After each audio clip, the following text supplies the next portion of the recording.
কিন্তু এটা তারা রেজিস্ট্রেশন শুরু করেছে এবং কাজ শুরু করেছে, এবং আজকে হলো 107 বছর তারা কিন্তু এখানে মানবতার সেবায় কিন্তু কাজ করে যাচ্ছে। আমি আসলে মানবতার সেবায় কি কাজ করে যাচ্ছে আমি নিজেই জানি না। এখন কিন্তু শুনছি ক্যান্সার নিয়ে কাজ করছে তারা। আমি জানতাম যে চোখকেই তারা কিন্তু সবসময় প্রাধান্য দিয়ে গেছে, কিন্তু there is no boundary for it। আমরা কিন্তু বাংলাদেশে যেরকম আমরা আছি সেরকম কিন্তু আফ্রিকাতে এবং অন্য অন্য যেসব কিন্তু যে মানে গরিব দেশ যেগুলো আছে সেখানেও লেস যেগুলো মানে ফরচুনেট কান্ট্রিজ তাদেরকে কিন্তু তারা সেবা দিয়ে যাচ্ছে। সুতরাং আপনি একটু চিন্তা করে দেখেন, যেটা একটা ইংরেজি শব্দ আছে সেটা হচ্ছে কি সিনার্জি। সিনার্জি মানে হচ্ছে 2+2 এটা 5 হতে পারে, 6 হতে পারে, 7 হতে পারে। এখন আমাদের এখানকার সিনার্জিটা কীরকম হয়েছে একটু চিন্তা করে দেখেন। সিনার্জি হলো যে আমাদের এখানে লায়ন্স ইন্টারন্যাশনাল লায়ন্স পরিজাত যে নামে আপনি বলেন না কেন, তার সঙ্গে কিন্তু খান ফাউন্ডেশন কিন্তু সম্পৃক্ত হয়েছে।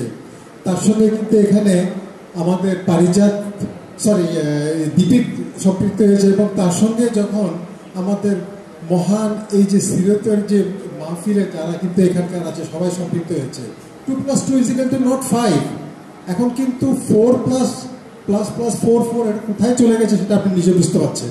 সুতরাং এটা কিন্তু জিনিসটা আমরা গত কয়েক বছর ধরে যেটা আমরা দেখতে পাচ্ছি যে আমাদের ম্যানেজমেন্টের যে স্ট্যান্ডার্ডটা অনেক অনেক কিন্তু ইমপ্রুভ করেছে, এবং আমরা যে নতুন যে প্রজন্ম ছেলেগুলিকে আমরা পেয়েছি তাতে করে আমি মনে করছি যে এরাই কিন্তু আগামীতে আমাদের লিডারশিপের হাল ধরবে। আমি আর কোনো কথা বলবো না, ধন্যবাদ সবাইকে।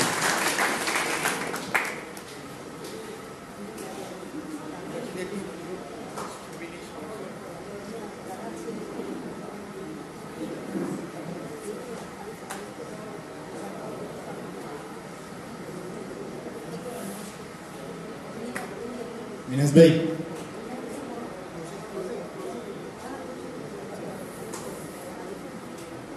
أعوذ بالله من الشيطان الرجيم بسم الله الرحمن الرحيم